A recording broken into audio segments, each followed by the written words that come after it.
Hello and welcome back to Starcastic Remarks. The Stars win. They defeat the Minnesota Wild 3-0. Jake Oettinger stops all 32 shots. And boy, for the first time in a couple weeks, it feels like the Dallas Stars are back. I'm Chris, joined by my brothers James and Ryan. Check out our sponsor DraftKings. Use that promo code THPN. Guys, what did you think about the game tonight? This is the best game they have played in 2 weeks. Really, this was not even close. Like, hands down, the best game that they have played in 2 weeks, and probably the best that we've seen of Mikko Rantanen as a Dallas Star. And yes, he has 4 points in like the first couple of games. He looked very good tonight. And there was one question I wanted to ask Pete DeBoer, and I didn't get the chance to, but it seemed like something happened in the second period and then just something clicked.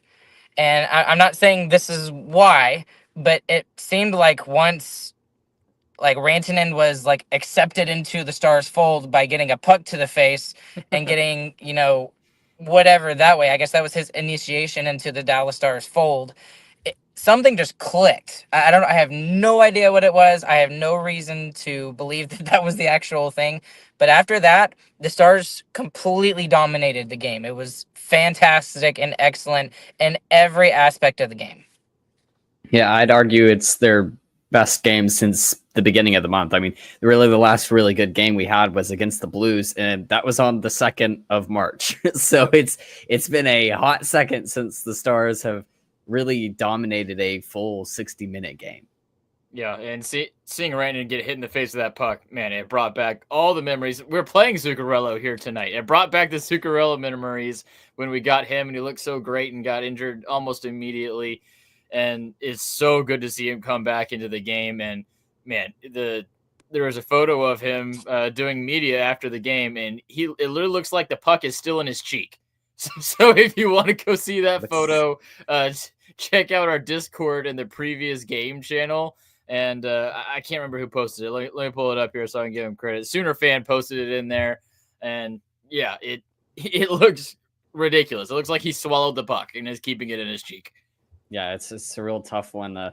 It really seems like a initiation process. I mean, with how many people have gotten hit in the face with pucks, it's been a little ridiculous this year. Yep. So he was fine. He came back in the game and looked pretty much as good as he did the whole rest of the game, which was awesome. So it wasn't surprising too, because he came back and he had the same kind of headgear that Mason Marchment was wearing, and it didn't seem to slow him down. If anything, he might have looked a little bit better in the back half of the game. They also got shuffled around a little bit. So Robo got put down to where did he go? He went with the Duchesne line. Yeah, he went with the Duchesne line, and they swapped him and Marchment as well. Right. And I kind of really like that because it makes that top line more. It makes them buy in even more to scoring off the rush when Marchment's on there. So he can be your F1 and really dive in there and go after the puck and be crazy. And then that can leave room for Rantanen to make those smooth, silky passes that he can into the slot. So I really like that idea. I don't know if they're going to keep doing that. It definitely felt like a go with the hot hand kind of move because Marchment was having a really good game tonight as well. Yeah, I liked the move. It looked great for both players too. I mean, Marchment was turning the puck over quite a lot on the second line there. They were just like miscuing a bit. And Robertson was doing the same thing on the top line, and they swapped them out, and they clicked with the other lines respectively, and it looked really good. And Robertson made that second line. I felt like the second line looked more dangerous than the top line even late into the game, which is not normally something that we see from him. Normally, Robertson is like the complementary piece to Rope that just kind of is able to make him light up, and he was doing most of the work on the second line, in my opinion. Putting Marchment on the top line also adds a good bit of size to that line too, and it looked more physical on the forecheck as well. So I thought it was interesting. It'll be fun to keep an eye on Twitter and see if that line combination sticks around or if they revert back to Robo, Rope, and Rantanen again. But I thought that was really interesting, and it seemed to work out for the Stars as well. So Other than that, the special teams was the other place where the Stars really shined here tonight. They score the power play goal. Johnston does another Pavelski deflection imitation. I mean, he has been unstoppable in the deflection department of the game recently. And then the penalty kill was absolutely fantastic, led by Lindell all night long. The special teams really it made this game feel even less close than it looked. Yeah, and if we want to get into special teams, we should talk about the officiating again. Really, I don't know what they started drinking at the beginning of the game, but it hit at the very end of the first, and it was ridiculous. They called 3 penalties in 43 seconds of game time, which is just nuts, and it ended up giving the Minnesota Wild a minute and like 15 of 4-on-3 time. So that was a little nuts. That really could have been the point in the game where we just go down and we're never able to crawl back, because that's kind of what it felt like for the first period, especially. The Stars were really struggling to hold on for a long while. And really where I want to go with the special teams is more with Otter than anything. Otter was fantastic, especially on the 4-on-3. He really was shutting things down. He was not giving them anything to shoot at, and he was tracking everything. Yeah, he was absolutely amazing. And for those who don't really know, the 4-on-3 is a way bigger advantage than a 5-on-4 is. Like, it's still a one-man advantage, but when you have that much extra ice, I mean, it might as well be a 5-on-3 with the amount of time people score on a 4-on-3. So it's a rare thing that happens in hockey, but when it does happen, it should be a goal. When you have that much time on it, the Wild should have scored. That was a huge missed opportunity for them. But you're absolutely right, is that Otter was the big catalyst of that. I think he made like 4 or 5 saves just on the 5-on-3 or on the 4-on-3, which was crazy. And the funny thing with I'm going to use Money Puck stats for a bit. The Wild's expected goals before that 4-on-3 was 0.8, and after it was 4.1. So yeah, that tells you how much of an advantage you get from getting a 4-on-3. It also tells you how much salt you need to take whenever you look at the expected goals stat on advanced analytics, because yes, it was a dangerous power play, but it didn't look like 3 goals were going to get scored on it. Yeah. But yeah, point taken still. They had great chances on their man advantage on the 4-on-3 for sure. The eye test was supposed to be really big here tonight. If you're watching this game, whether it was special teams, whether it was watching Otter, whether it was watching the chemistry or the synergy between the forward lines, everything seemed to click here tonight. And I was concerned going into this game here tonight, and I feel so much better, and I hope the boys feel a lot better too. Yeah. That's the big thing, is that it's riding the ship here tonight. So the Philly game, it's like kind of like whatever. All right, it's a matinee game on a Saturday against a bad hockey team. Obviously, you wanted to come out in that game and respond the right way, and they weren't able to do it. But whatever, it's a stupid game on a stupid time.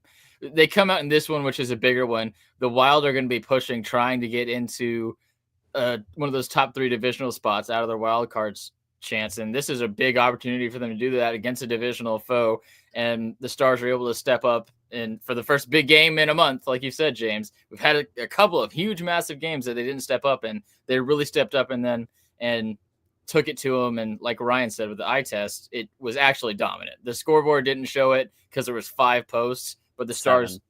There was 7 posts. 7. All right, whatever. But the Stars dominated the game. That's what it was, hands down. This felt like a complete opposite of the Tampa Bay game. Yeah. Like where Tampa Bay it just felt like they were dominating and somehow we were sticking around.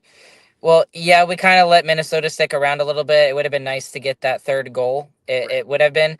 But, we had post after post after post, and just not a single one was going in for us. So as far as them getting the win tonight, this felt so much better because of the way they played. Exactly. Like compared to the Tampa game, getting the extra point or getting the 1 point or the game against Philly where we sucked it up completely and nobody was happy. And then, everyone's quoting that Bruce Levine tweet about, I never seen so many Stars fans be so distraught after a Stars win. Yeah. This is the complete opposite of that. This is a great way to start the work week. Especially when you look at how they played the third period. I mean, the Stars came out in that third period, and it wasn't just sit back and try and hold on to the 2-goal lead. They were out hunting for that third goal the entirety of the third period. I loved how they played that period. Even more for what you're saying, Ryan, to show that they're playing hockey the right way. Maybe game-wise, that's not the smart decision. Maybe you really should go back and lock it down a little bit better. But for Stars' momentum and the style of play that they needed, pushing like they did and getting in on the forecheck and getting those scoring chances was just hugely important. Another big thing that righted the ship, obviously, we've already talked about it a few times, is Jake Oettinger.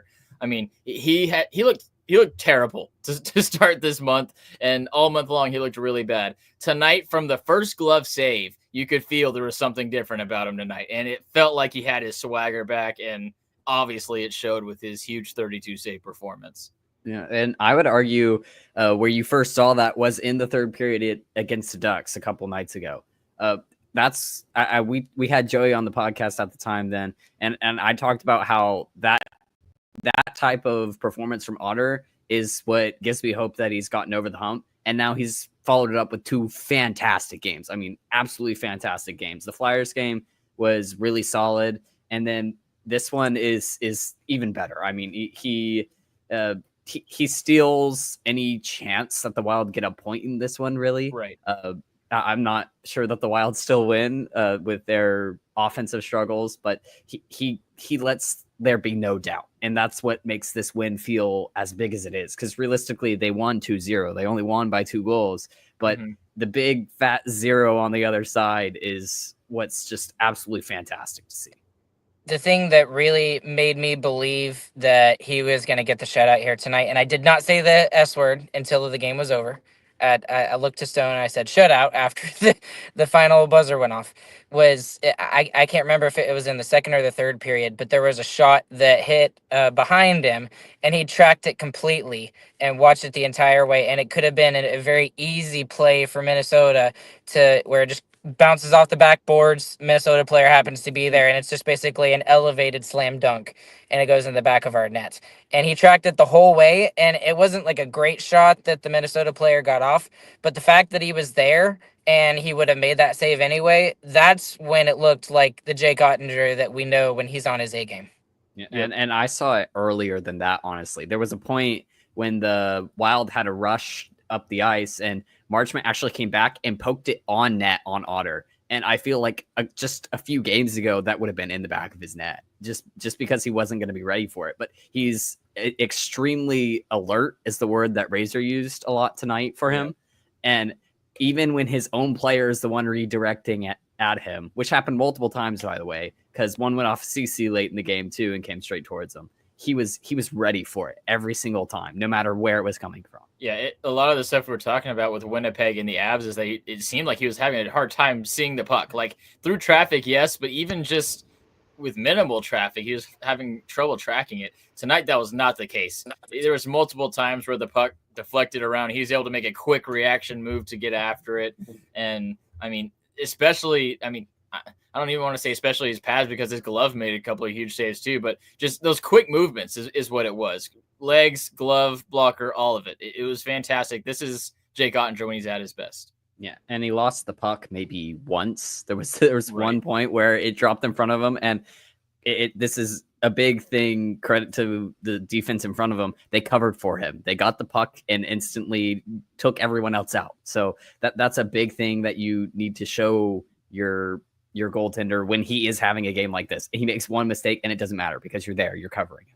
Especially on the PK too. When he did make a big save that he couldn't hold on to, it felt like he got out of the zone every single time, which was really huge. So big kudos to the defense there as well.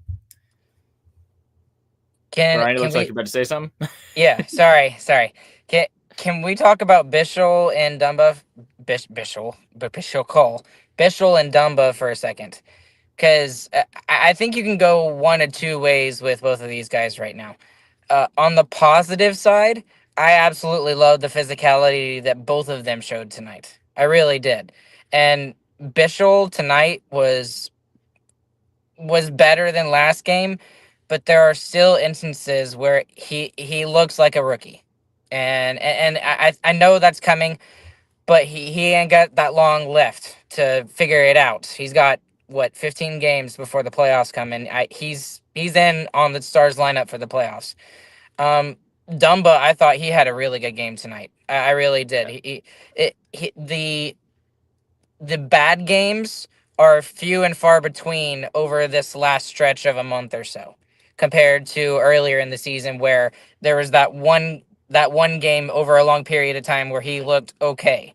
Now he's actually making really good plays, and there was one play in particular, and again, I wish I could quote from it. I believe it was in the second period, about 15 minutes in, and he very easily could have, try to contest the puck. It was kind of a loose puck, but he would have been the second man to it. He didn't panic. He didn't flinch. He backed up. He backed away from the puck, let the guy take it, and he allowed the play to develop. Makes a play in his own zone, the correct defensive play, and he utilizes the high flip to get it out of the zone as well. So I was just like, boom, boom, boom, plus, plus, plus, A plus, A plus, A plus. Yes, we need to see that from all six of the defensemen. Honestly, on that particular play, I think that needs to be something that the coaching staff looks at on video and says, hey, everyone, do this. This is perfect. This is exactly what you need to do. Because right now our forwards will take care of the offense for us, except for last game, I guess. And it was just a great play all around. And I'm just curious about what you guys think about the whole Dumba Bichsel third pairing. Yeah, I think Dumba's definitely been a lot better, and it's true you have seen a little bit more of the inexperience from Bichsel as he's had multiple games in a row playing in the NHL level. But I think what you get from him, even with the mistakes that he has, is worth keeping him in for. So, for example, he lost the puck behind the net at one point. Just because he just mishandled the puck in tight. He's a big guy. He's got a big stick. He has trouble handling the puck when it's around his skates. So he lost the puck there. He immediately is super physical, gets right back on the guy, knocks him off into the boards out of the play, gets after the next guy, gets the puck back, gets it out of the zone. So there's stuff like that where absolutely there's some inexperience there with him losing the puck in the first place. But the physicality that he has to come back and get after the puck, even after messing up on the play, that's what really gives me hope for a player like that. But it will be interesting when Miro comes back. What is your ideal top six defenseman? You're probably going to see all of them at some point, but if they're all healthy and you have your choice, it's hard to take a veteran defenseman Dumba out of the lineup who's played really good coming down the stretch for rookie Liam Bichsel, even if he does have almost half a foot on him. Yeah, and what's actually would be kind of nice is if you could keep both Dumba and Bichsel just as a third pairing wrecking crew on the ice, because that's really the biggest value that they bring to this team is they just hit everything that moves. And yeah. I'm fine with that if they hit everything that moves. But when Bichsel does that, sometimes it puts him out of position. It's not every time, but it's sometimes when he makes the wrong decision to go after the guy physically, and he puts himself in a rough situation. So I honestly don't know if it's the physicality that puts him out of position. I think it's just his gap control. It's the speed of the NHL that is really gets to him more so than it is him being too aggressive physically. Because when he goes for a hit, he makes the hit and he gets the guy out of the play. But when he gets burned is when he loses perception on where his guy is and how much room he needs to give. And sometimes he gives too much, sometimes he gives too little. I think that's just due to the ice size difference. You got to remember he played in Europe last year, so he's still trying to come around on that a little bit. And just the speed of guys in the NHL is different. I mean, we saw that when he got burned in one of his earlier games. I really think the physicality is super big, especially in front of the net, though. There were multiple times that you saw in front of the net, people just eventually give up fighting him for position there, and they'll just skate away because he's just too big. You can't move him. He's just going to push you over, and that is exactly what you need when Otter is having a game like this too. He's everything he sees, and the fourth line jumps out on there. You're able to throw Dumba, Bichsel out there, and it doesn't matter. Otter's going to see everything because he has he has a wall of meat in front of him. So pushing everyone out of the way. Yeah. Yeah, and that was super evident at the end of the game. I mean, Bichel's battling a wild forward in front of the net in a game that doesn't matter. He's still making sure that he doesn't get anywhere near the crease, and that's something that Bichel excelled at in Cedar Park, was his play in front of the net, both because of that physicality, like you mentioned, James. No one's allowed in the top of the crease when Bichel's there, and then just his reach with the stick. He can reach almost to like both face-off dots when he stands on top of the crease. He just denies that much ice and is great at denying cross-crease passes from that position too. So it'll be super interesting to see when Miro comes back, what that defensive lineup looks like. It's turning into a good problem now that Dumba is playing the way he is and that Bichel has come up to Dallas. Our worry about who's going to be that sixth defenseman spot is turning into, we're going to have a great number 7 is what it seems like. So do you think CeCi comes out possibly? No, CeCi had 21 minutes tonight. CeCi has been absolutely fantastic for Dallas. So with as much garbage as everyone gives CeCi, and we'll see when comes playoff time, because obviously in Edmonton, he crapped the bed a little bit up there. But so far, he has more than proven himself in Dallas, especially on the PK tonight. CeCi was incredible. Him and Lindell were just shut down. And I think that's the big thing right there. Lindell with CeCi has looked very good. They have clicked together instantly, and that's going to be something that even if he isn't playing great, he's got Essa Lindell on on the other side. So that'll cover up quite a bit, even if he's having a rough game. Yep. All right. Any other storylines y'all wanna get with before we get to biggest winner, biggest loser? The one thing I do want to get to is just a couple of things, and something we haven't really talked about. First off, I asked 2 particular questions about Pete DeBoer. 2 actually. First time I've done that, but it kind of just came on the spot. The first one was, this felt like a power play, a playoff style game here tonight. Like low scoring, trying to figure out your life. And I think you can kind of botch this up into that playoff game atmosphere category. I think this is something that you can definitely build upon moving forward. And speaking of moving forward, I also asked Pete DeBoer about, how do you make this consistent? Because I think that's the thing that they've been lacking for the last couple of weeks. They've just been kind of meh, or below average, or mid, or mild. Ha ha ha. And they just haven't gotten to that point of being at their game. We finally saw it for more than just a shift or two. We saw it for about 35, 40-ish minutes of the game here today. How can they get to that consistently? Because I think that's the key. Well, what did he say? He said, we just got to be consistent. That's basically all he said. I'm paraphrasing, but... Yeah, that's a non-answer. Come on, Pete. It was a very non-answer, but... All right, biggest winners, biggest losers, boys. Biggest winner is Jake Oettinger. I mean, there shouldn't be anyone else. He was absolutely fantastic.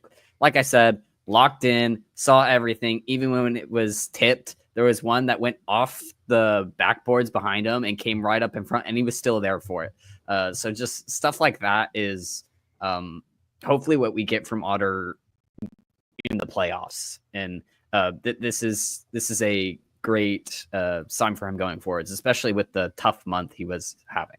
Yep, and you're correct. No one else should get it. He's my biggest winner as well. I'm gonna do it a different way, just because I was in the locker room. I'm sorry that you have the right answer, but the other answer I want to say is Wyatt Johnston. Like, this guy, I'm telling you guys, I once you actually get the chance to talk to him, whenever you do get the chance, I don't know how he's not the next captain of the Dallas Stars. Like, once Jamie Benn is done and over with, there's no way that he's not the next captain. Just the way that he holds himself, the way that he talks to the media, and a lot of the ways that he talks to the media, I'm sure, is definitely the same way that he talks to the players too. And he's got a good long while to be able to jump into that role. He didn't have to jump into that role as early as Jamie did. So he gets a goal here tonight. It's obviously off the tip. He's learned that from his former landlord, and he's just so important to this team. And moving forward, I've talked about him maybe being that elite forward. Maybe we've got like 2 or 3 guys on this team that are actually elite forwards, and we just haven't fully seen the blossoming of Wyatt Johnston yet. So he's my biggest winner. Right, and not a bad thing to have your future captain be mentored by 2 of the greatest captains to ever play in the NHL, and Joe Pavelski and Jamie Benn. That's pretty awesome. All right, biggest loser. Biggest loser is Mikko Rantanen. He took a puck to the face. Welcome to the Dallas Stars. Yeah, that was mine too. I'm just going to agree with James tonight. He has great answers. My biggest loser is Jason Dickinson because he has left the curse on this team. I don't. He hasn't even been on the Stars for like what? I was about to say, 4 it just took years? a couple of years to manifest. Yes, like I don't know. I don't understand this, and like everyone in the locker room is just like, we're really sorry, Mikko. This is your initiation. They were literally kind of joking about that in the off camera before they started recording. I was just like. Even players and coaches have talked about how many people have been getting hit in the face, and they're just befuddled. Like, they have never seen anything like this, and we're still getting more. There's a highlight reel that they play on Victory Plus every time someone else gets hit in the face. They keep that on a package. It's probably bookmarked. Well, we were talking about that in the elevator going back up to the press box after the media scrum. We were like, there's enough pucks to the face now that there's an actual video montage now that they can play. They shouldn't be able to do that. They need to have it on one of those buttons, one of those speed buttons. They can play it immediately after someone gets hit. It's ridiculous. Yeah. All right. Well, thank you guys for joining us tonight. We're all happy that the Stars got back on track, got that win here tonight. Be sure to check out our main sponsor, DraftKings, and use that promo code THPN. It lets them know that we sent you there. It gets you some free goodies, and they have a new pick'em thing that you can do in Texas now. So be sure to check them out and do your pick'ems over there. Check out StarcasticRemarks.com. You can see all of our latest episodes, any weird blog posts that Ryan does where he fanboys over really specific players in the NHL for no reason. You can check out SarcasticRemarksShop.com if you want to get any kind of merch and stuff. That helps us out pretty directly. We got t-shirts and stuff like that. And you can also see the Who Cares Club over there if you want to support us even further. Check out the Discord. Like we said, the wrench and the photos on there if you want to see it. It's in the post-game channel.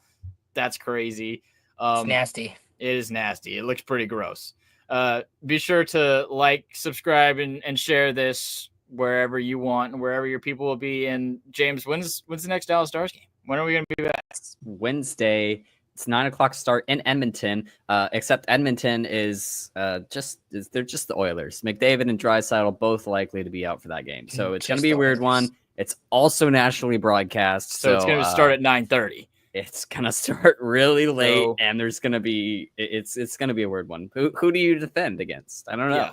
Be here for Starcastic Remarks at 1 a.m. That'll be fantastic.